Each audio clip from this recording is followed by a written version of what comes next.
Hi, I'm Shana Meyerson, slightly vocally impaired today with YOGAthletica in Los Angeles, California. I'm here to talk to you today about doing an unassisted headstand.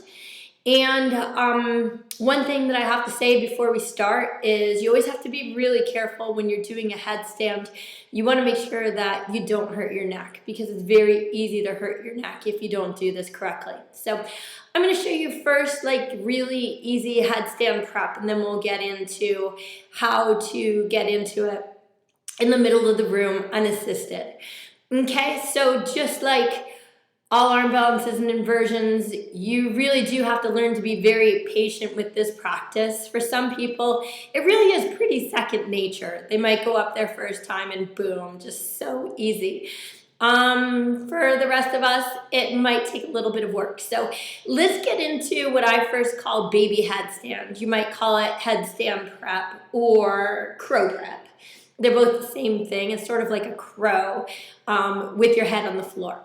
So to set this one up, first just go onto your hands and knees like you're going to crawl. We're going to work with tripod today prominently because it tends to be the more stable of the headstands. It takes a little bit more muscle, but it's easier to balance. So to set this up, first of all, you want to make sure that you're like on the top of your head. The tendency is to really be very close to your forehead, and you don't want to do that because that's going to crank your neck. You want to have a very neutral neck so that you maintain safety. I'm going to show you a bunch of steps, and at any point you stop if it feels like it's too much on your neck.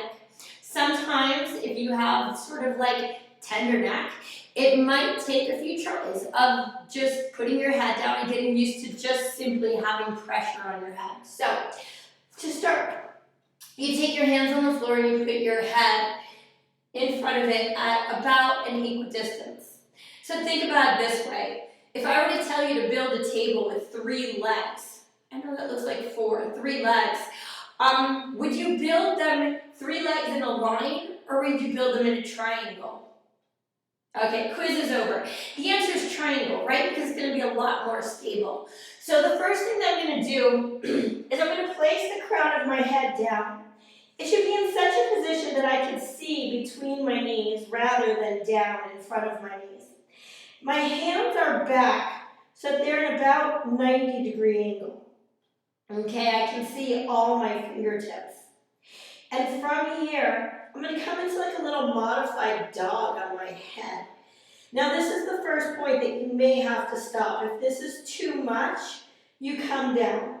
Especially if there's pressure on your neck, you may have to change your head position to make sure you're right on the crown.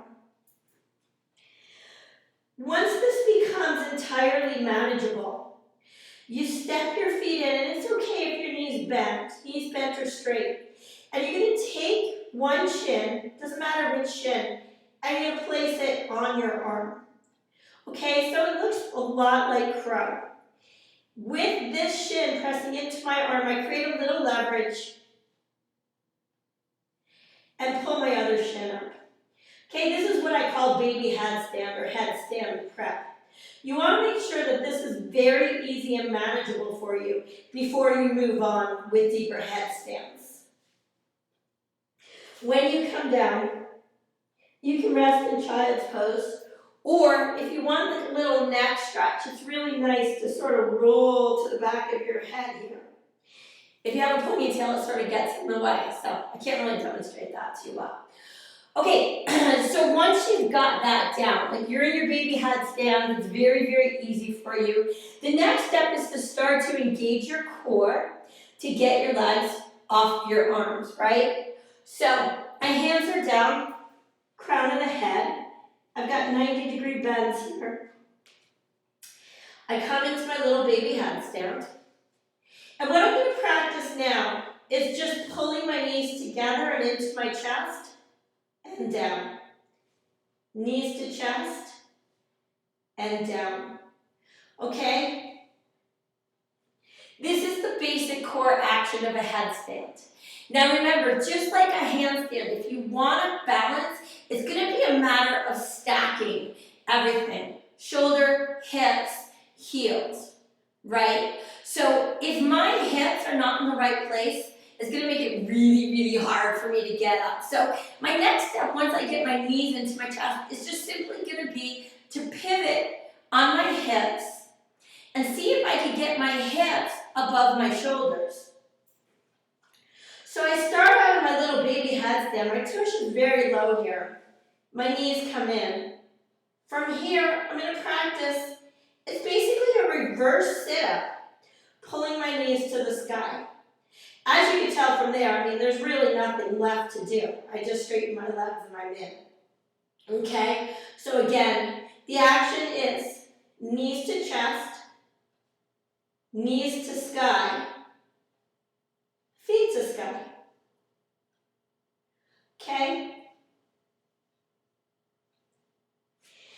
And remembering that the key is always moving from balance, so just head on the floor in a downward facing dog, through balance. Those are those really controlled actions of getting my knees off of my legs and into the sky, and then into balance. All I have to do at that point is straighten my legs. However, if you don't have balance at any single one of these points, you don't take it to the next step, because the next step is gonna flip you if you don't have control. So we're looking for complete control. Eventually, just like we're working with our headstand, we're gonna try to press up.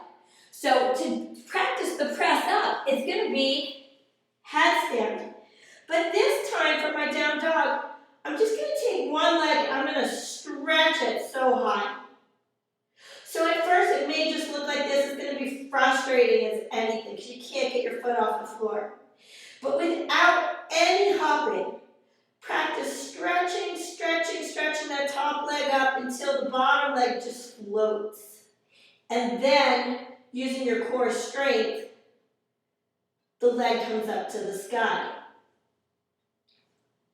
So if you watched my unassisted handstand video, it's the same action we talk about in the end.